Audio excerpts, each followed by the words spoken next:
Bismillahirrahmanirrahim. Assalamualaikum warahmatullahi wabarakatuh. Selamat siang. Saya Rahman Fatan, mahasiswa S2 Manajemen Logistik ULBI. Hari ini akan mempresentasikan terkait tugas asesmen akhir semester Supply Chain Management tentang mastering supply chain drivers of obstacle and strategies. Jadi nanti kita akan membahas beberapa isu untuk bagaimana caranya supaya kita bisa menguasai rantai pasok dari hulu ke hilir. Oke, beberapa konten yang kita akan bahas hari ini ya. Pertama terkait dinamika rantai pasok, kemudian nanti ada faktor-faktor kunci kinerja rantai pasok seperti apa, drivernya, kemudian tantangan utama dalam rantai pasok. Kemudian juga ada strategi rantai pasok di modern saat ini seperti apa. Kemudian menyeimbangkan perdagangan rantai pasok. Kemudian juga mengatasi beberapa hambatan yang sekarang sedang ini ya jadi isu. Kemudian di akhir kita coba simpulkan nanti kunci kesuksesan rantai pasok.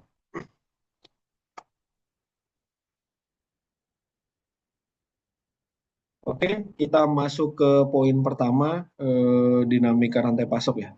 Kita tahulah sekarang rantai pasok atau supply chain di seluruh dunia sedang banyak guncangan ya, baik itu dari sisi ekonomi, kemudian geopolitik dan lain sebagainya. Rantai pasok ini ada fasilitas inventaris informasi dan seluruh seluruh ini ya, seluruh poin dari hulu sampai ke hilir. Nah, keberhasilan rantai pasok juga ini ditentukan oleh keseimbangan antara kecepatan dan respon, juga efisiensi biaya.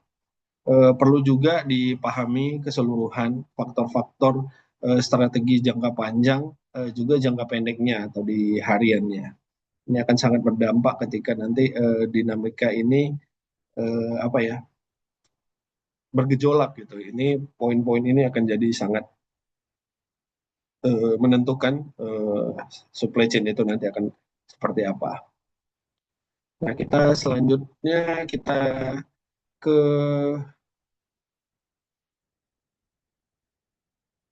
penggerak kinerja utama supply chain. Apakah itu ya yang pertama tadi ya fasilitas di mana ditempatkannya lokasi strategis untuk menurunkan lead time dan biayanya. Kemudian di inventorinya sendiri harus seimbang, terlalu sedikit jadi terlambat, terlalu banyak menyebabkan biaya tinggi. Jadi ini harus dihitung nanti apa ya titik keseimbangannya supaya ya tadi seimbang dan antara biaya dan inventory cost yang muncul di saat produksinya. Kemudian di transportasi pemilihan moda dan rute ini juga nanti akan sangat menentukan biaya dan kecepatan layanan yang diberikan. Dan terakhir ada informasi ya, ini juga sangat penting karena sekarang bukan hanya biaya yang menjadi faktor kunci untuk menentukan efisiensi dari supply chain sendiri, tapi informasi terutama data real time ya, support yang cepat dan akurat untuk mengambil keputusan.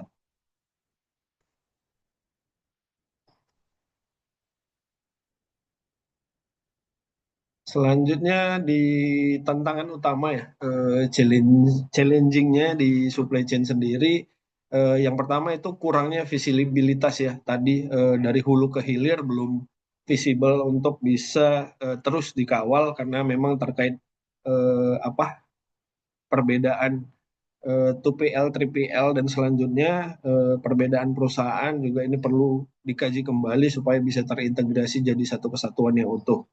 Kemudian perkiraan permintaan yang tidak akurat ini juga memicu overstock, understock atau beberapa efek-efek yang kemarin coba kita bahas juga seperti bullwhip effect dan lain sebagainya. Kemudian ada hambatan regulasi dan sistem yang sudah lama ya masih dipakai sampai hari ini memang tadi update saat ini dengan kecepatan teknologi yang saat ini sangat cepat berubah, kita juga terus harus terus cepat mengikuti. Keempat ada resistensi di internal ya terhadap perubahan. Nah, memang untuk mempercepat tadi transformasi perubahan secara internal dan menyeluruh ini sangat diperlukan untuk mempercepat semua perubahan dari hulu ke hilir. Nah, di strategi modern supply chain yang coba kita tawarkan ya untuk bisa tadi efektif, efisien di titik keseimbangannya. Pertama, jelas digitalisasi dan otomasi ini sudah tidak bisa ditawar kembali karena saat ini eranya era digital. IoT, ERP, data analisis itu mempercepat pastinya proses-proses untuk menekan biaya dan efisiensi di titik-titik yang memang jadi pain point di supply chain. Kemudian globalisasi untuk ini ya globalisasi itu jangan dianggap sebagai menekan barang lokal atau produksi lokal, tapi lebih harusnya dunia ini bisa tersinkronisasi untuk tadi eh, kita bisa mendapatkan raw material terbaik dengan harga terbaik gitu.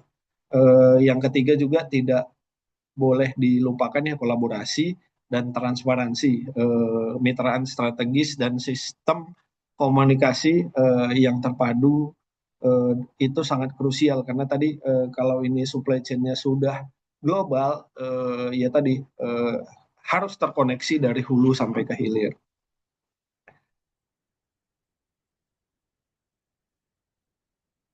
Kemudian untuk menyeimbangkan trade-off supply chain sendiri, kita nanti akan coba pertama ya biaya dan responsivitas itu harus seimbang ya. Strategi lean atau agile perlu disesuaikan dengan tujuan bisnis.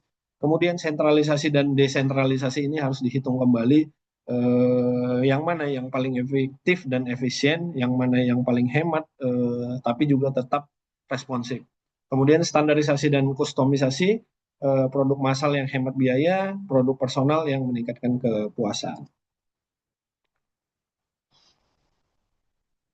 Oke, ini beberapa cara mungkin ya untuk mengatasi hambatan supply chain yang tadi. Pertama, penerapan teknologi itu jelas, integrasi dengan ERP, supply chain management, dan IoT untuk meningkatkan keterlacakan dan efisiensi. Kemudian yang kedua, terus harus meningkatkan sumber daya manusia, resource kita dengan pelatihan dan budaya inovatif. SDM siap beradaptasi dan perbaikan terus berkelanjutan. Yang terakhir, agile dan lean. Metodologi yang fleksibel, minim waste, dan cepat beradaptasi dengan gangguan yang ada di market saat ini. Nah, kesimpulannya untuk kunci sukses supply chain yang pertama harus dipahami dulu ya secara holistik dari hulu sampai ke hilir apa saja faktor-faktor tadi penggerak dan hambatannya dan kita coba urai satu persatu root cause-nya dan kita coba cari solusi-solusi terbaik yang efektif dan efisien. Kemudian terus beradaptasi terhadap perubahan pasar karena hari ini dengan ekonomi yang terus bergerak, informasi, teknologi juga geopolitik yang terus dinamis, kita harus terus bisa beradaptasi dengan kondisi saat ini. Yang terakhir perlu juga keseimbangan strategi jangka pendek dan jangka panjang untuk bisa supply chain ini bisa terus dijaga ya, bukan hanya untuk 1-2 tahun, tapi puluhan bahkan ratusan tahun ke depan harus bisa sustain.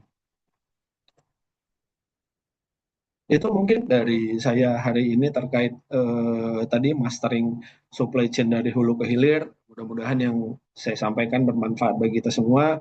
Lebih kurangnya mohon maaf. Wabillahi taufiq wal hidayah. Assalamualaikum warahmatullahi wabarakatuh.